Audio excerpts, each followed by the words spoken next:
Time. No, but I want to introduce Rodrigo. Rodrigo's my director. And So- yeah, to that question, I do want to add, so since we're in discussions with QTA at this point, because we don't know anything about the third-party solution and the effect on the performance, your MSP is unaffected under the assumption that it doesn't change the performance of the engine. So All right, so at this point, at this point, our engine MSP is not affected Is not if we affected do if the you apply. QTA, I mean, you said it, so I've been trying to keep it, Yeah. agnostic here. We're trying to be nice about it here, so. Yeah, but you are, because that is something that's out in the atmosphere here has been, that solution is being lumped up with some of these other the other ones that apply patches that do change the thrust nozzle. Right. So, yeah. We're well aware of it. Yeah, so we're We're and not that was- fighting, we're fighting against that is what we're trying. We're Yeah. sticking with the Understand. solution that's there and in Yeah. everybody's face right now, so. Be great to put that in a service letter. Yeah, update the service information letter, Yeah. like put a revision, because that is being slung around, and until there's a known problem. Yes. I mean, it's being lumped in like it is one of the patch jobs, and it's not.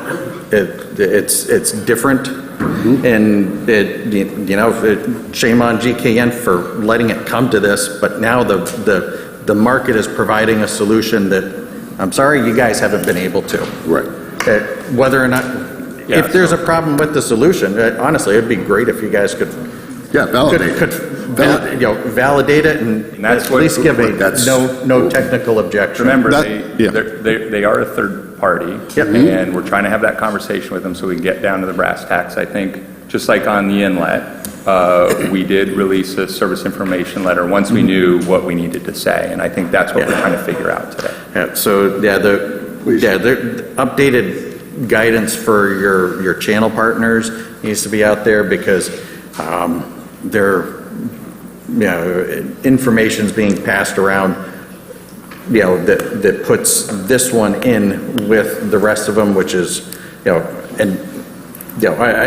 agree 100% with that service information letter, is if you are changing the performance of that engine, we can't have that. That's going to have long-term safety issues that, we don't want. We don't want to, create more problems. And if you and Bombardier can partner together to evaluate this, and honestly, look out for us. That'd be great. We've done our job at that point because we are representing everybody out there with this issue. So we want all options investigated, not just tunnel vision. So. Yeah, but now that there is so there's been a lot of repairs and stuff out there.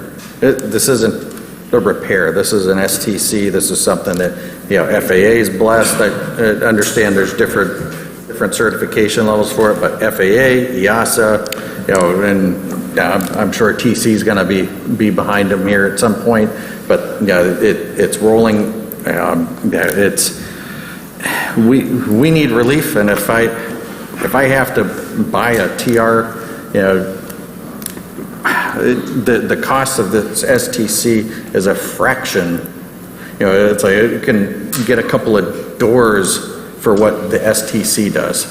Okay, so I mean, it's. would you say we could summarize this by, we want an update with regards to the review, the internal review on Map Arrow, and the review with QTA, and that we can provide that at the next meeting. I think it's, I just want to capture that. And clarification on the service information letter, if we can update it to,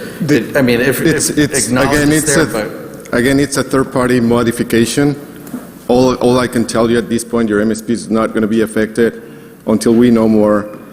We'll clarify that to the channel partners and to our own internal contracts people so that it's clear. But I don't think we are going to be issuing any formal service information letter around it. Just to be clear. all right, I lost my train of thought here.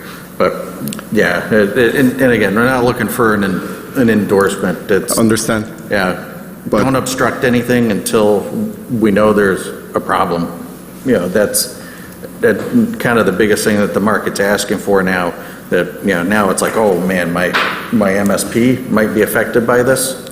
Will not. That's, It's almost Yeah. like we have to address that on, if there's a channel partner giving that message, that we need to hook together the channel partner, Honeywell, to say, let's make sure it's clarified, service letter can't be done, but I would say if you're seeing that message, to me, it's get in contact with Honeywell, let's clarify the message. Yep.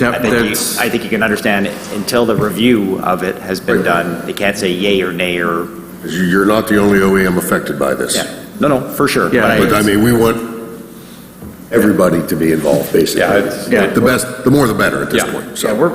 we're talking So with let's, the other groups. again, like I That's- said, update on the internal review with Map Arrow, update on the review with QTA. I don't think they, as Rodrigo said, the service letter at this stage, that review's not done. However, if there is a case and we want to clarify the message, just bring it forward to Honeywell's attention and that can be done. Thank you. Yeah, there's been channel partners run off by this, and it might not be, I'm going to go with the assumption it's a misunderstanding of what the STC is. Yeah, because, well, those people need, they don't have access to all the engineering information behind it to understand what it is, so. Perfect. Yeah. No pressure, Ryan, but we're 7 minutes into lunch. Any other questions on Map Arrow before we sort of move into that?